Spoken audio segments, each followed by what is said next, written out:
Humni qilleensaa diinota Itoophiyaa qormaata keessa galchuuf yaalan irratti tarkaanfii cimaa fudhatu jaaramee jira jaame.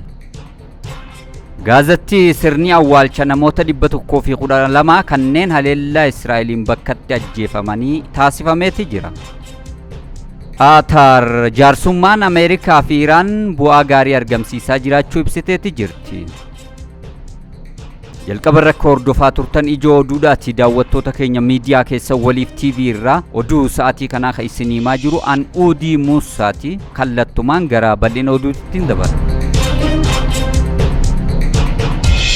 Humni qilleensaa diinota Itoophiyaa qormaata keessa galchuuf yaalan irratti tarkaanfii cimaa fudhachuu danda'u jaarameeti jira jaame. Humni qilleensaa diinota Itoophiyaadhaa qormaata keessa galchuuf yaalan irratti tarkaanfii cimaa fudhachuu danda'u jaaramee jiraachuu isaa ajajaan olaanaan humna qilleensaa Itoophiyaadhaa Leetinaal Jeneraal Yilmaa Mardaasaadhaa ibseeti jira. Humni qilleensaa ramaddii sadaffaan raawwii hojiitii fi hojii dirqamaa keessatti milkaa'ina olaanaa galmeesseef magaalaa Dirree Dawaatti qajeelcha waliigalatti sirni beekamtii fi galataa gaggeeffameeti jira. Raayyaan ittisa Itoophiyaadhaa humna namaatii fi teknooloojii jijjiirama olaanaa galmeessaa jira kajaan Leetinaal Jeneraal Yilmaa Mardaasaa saganticha irratti argamuudhaan humni qilleensa Itoophiyaadhaa diinota biyyattiidhaa kanneen Itoophiyaa qormaata keessa galchuudhaaf yaalanii fi yaadan hunda jilbiibbachiisu jaaramee jiraachuu isaa ibseeti jira. Humni qilleensaa diinota Itoophiyaa qormaata keessa galchuuf yaalan irratti tarkaanfii cimaa fudhachuu danda'u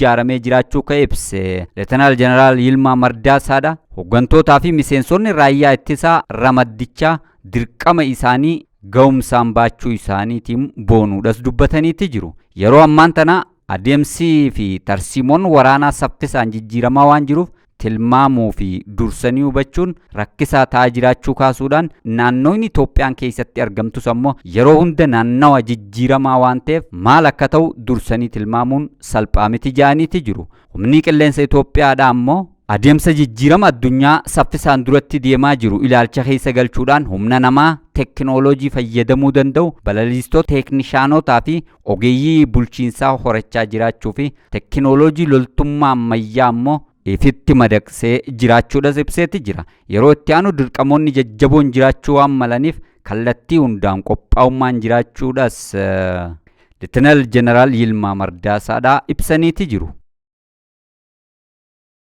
Ulaan galaana Itoophiyaadhaa dhugaawwan seenaatii fi teessuma lafaa kan bu'uureffate jaame. Ulaan galaana Itoophiyaan barbaadaa jirtu dhugaa lafarra jiruu fi dhugaa seenaa akkasumas ammoo teessuma lafaa kan bu'uureffate ta'uu isaa seenarraa baruun ni danda'ama. Itoophiyaas ta'e biyyoonni dhiyoo fi fagoo ulaa galaanaa argachuudhaaf guddina dinagdee daldala idil addunyaatii fi dhiibbaa dippiloomaasii olaanaadhaaf murteessaa ta'uun isaa ka beekamu waggaa ta'u ummata miiliyoona 100 fi miiliyoona 30 ol tilmaamaan ta'an qabaachuudhaan Itoophiyaan garuu fageenya xiqqoo ulaa galaanarraa jiru irratti ulaa galaanaa dhabdee barootaaf ulaan galaana isiidhaa shiraan itti cufamtee ulaa galaanarraa fagaattee jiraachaa turuun isii ni yaadatama. Mootummaan dhimma kana dhimma ijoo jiraachuu fi jiraachuu dhabuu akkasumas ammoo ji'opolitikaa adda duree taasifachuudhaan itti deemuu irratti argama. Gaafiin Itoophiyaa dhugaa seenaa teessuma lafaatii fi seera idil addunyaa irratti gaafii hundooytee fi marii nagaa qajeelfama wal dandeessisuutii fi teessuma dinagdeetiin kan bu'uureffame ta'uun isaa ibsameeti jira. Humni ittisa biyyaa ammayyaawaa ta'e ijaarrachuun Itoophiyaan ulaa galaanaa argachuun ishiidha nageenya naannichaa eegsisuufis dandeettii biyyattiin qabdu daran ka dabalsiisu ta'uun isaa ibsameeti jira. Hawaasni idil addunyaa gaafii haqa qabeessa Itoophiyaan dhiyeessaa jirtu hubataa jiru waggaa ta'u lammiileen Itoophiyaa hundi ammoo deebiin hanga argamutti tokkummaadhaan dhimma ajandaa ulaa galaanaa deeggaruu akka qaban gaafatameeti jira. Lammiiwwan biyyattii ajandaa biyyoolessaa Itoophiyaan qabattee jirtu kana ammoo duuba bu'uudhaan guutumaan guututti deeggaruun fayyadamummaa mataa isaanii mirkaneessuudhaaf kanarras dabre ammoo dhiibbaa biyyattiin gaanfa Afrikaa keessatti akkasumas ammoo hawaasa idil addunyaa biratti geessisuu dandeessu sadarkaa duratti tarkaanfachiisuudhaan wal qabate bu'aa guddaa akka qabu jaameeti jira. Mariin biyyoolessaa dirree biyyoolessaa naga qabeessaa fi hamma taateetti ce'uudhaaf carraa seena qabeessa jaame. Yaa'iin marii biyyoolessaa Itoophiyaan geggeessaa jirtu gadi fageenyaan yoo kalaalamu taate mariin odeeffannoo wal jijjiirurra dabre riqicha namoomaa wal qunnamsiisuudha sijaameeti jira. Wayita Itoophiyaan boqonnaa seenaa haaraa sadarkaa biyyoolessaatti geggeeffamaa jiruu fi adeemsa marii guddaa irratti argamtu kanatti maalummaan dhugaa marii hubachuunis ammoo tokkummaa fi nageenya waaraaf bu'uura ta'uun isaa ibsameeti jira. Namoonni gara mariitti wayita dhufan yaada, cabiinsa, sodaa fi abdii qaban gara waltajjii mariitti fiduurra dabre gaafilee isaaniitiif ammoo deebii akka argataniif daandii kasaaqu sijaameeti jira. Galmi waltajjii marii biyyoolessaa mo'ataa fi mo'atamaa uumuu osoo hin taane abdiiwwanii fi yaadawwan waloo irratti furmaata waloodhaa barbaadu akka ta'es ibsameeti jira. Adeemsa marii biyyoolessaa keessatti mari'achuu fi ilaalchoota biroorraa barachuun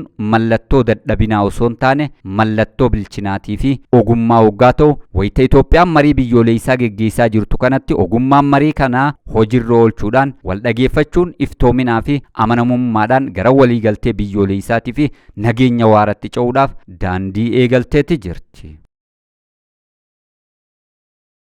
Raashiyaan haleellaa misaayila bilaastikiidhaatiin Kaayiv irratti raawwatteen miidhaa geessifteeti jirti.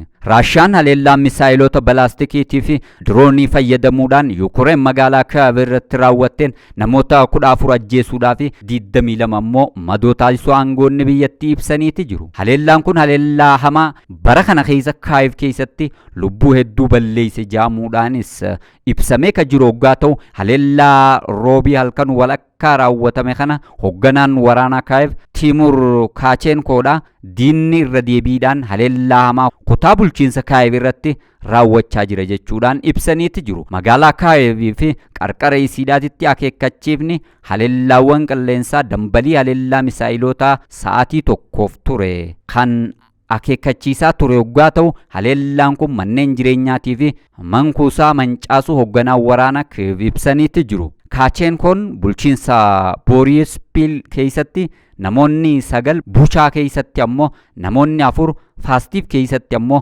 namni 1 ajjeefamuu wal duraa duubaan ibsanii ka jiran hoggaa ta'u, gama Raashiyaadhaati ammoo haleellaa hamaa Yukureen irratti raawwatte jechuudhaan ibsite. Kanaaf haga ammatti wanni jaamee fi deebisaan kennameen jiru. Gaazaadhaatti sirni awwaalcha namoota 112 kanneen haleellaa Israa'eliin bakkatti ajjeefamanii taasifameeti jira.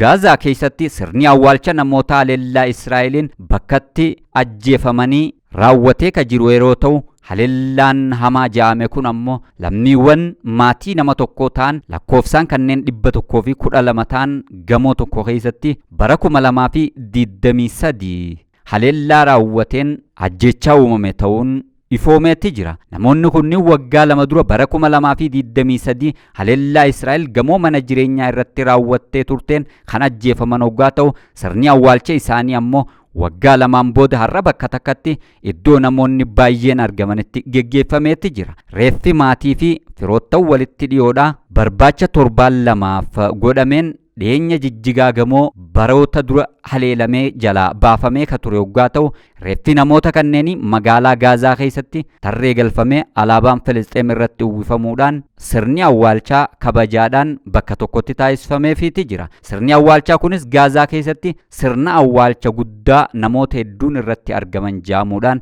galmaa'ee ka jiru hoggaa ta'u, namoonni haleellaa Israa'eliin ajjeefaman keessaa ammoo dubartoota, daa'immanii fi manguddoonnis akka jiran ibsameeti jira. Haleellaa bara 2023 Israa'el gamoo jireenyaa maatii fi firoottanii irratti raawwatteen dubartoonni 40, daa'imman 38 fi qaama miidhamtoonni 7 bakka takkatti ajjeefamuudhaa fi reeffi isaaniitis waggootaaf gamoo jala turuun isaa kan yaadatamu hoggaa ta'u, namoonni 112 kunniin ammoo naannoo mana jireenyaa tokko kan jiraatanii fi firoota dhiyoo maatii Abushariyatii fi maatii Hasniyaadhaa jaamuudhaan maatii beekaman yeroo ta'u, maatiin kun ammoo seenaa waraana Gaazaa keessatti maatii shanyiin isaanii bakka takkatti osoo namni tokko nafin guutumaan guututti firootaa fi aalii isaanii akkasumas ammoo aanteewwan isaanii dabalatee hundi dhuman jaamuudhaan galmeeffameeti jira. Dhaabbanni fayyaa warra Filisxeem kan Gaazaa jiru akka ibsetti yoo ta'e, ajjeechaan kun seenaa waraana Gaazaa keessatti ajjeechaa suukanneessaa maatii irratti fuulleeffate jaameeti jira.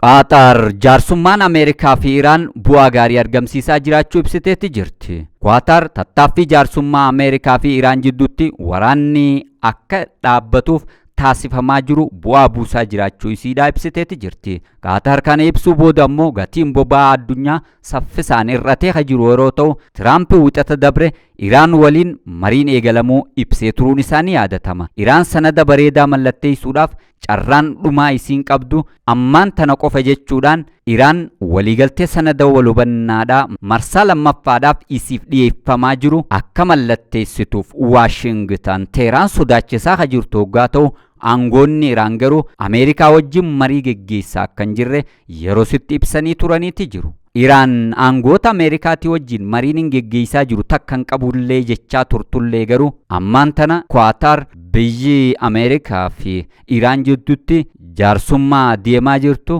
marichi haala gaariirra akka jiru ibsiteetti jirti. Iraan dhimma hulaa Hormuuz irratti Oomaanii wajjin mari'achaa jirtu hoggaa ta'u, torbee kana ammoo mariin kamiyyuu akka hin jirre ibsitee turuun isii ni yaadatama. Egaan hordoftoota keenya miidiyaa keessa Waliif TV irraa oduu sa'aatii kanaaf isin biraan gahaa ture kanumaan raawwadheetiin jira. Qophiilee fi sagantaaleen hafanitti dhufanii nagaan naa tura. Fayyaa dee'a.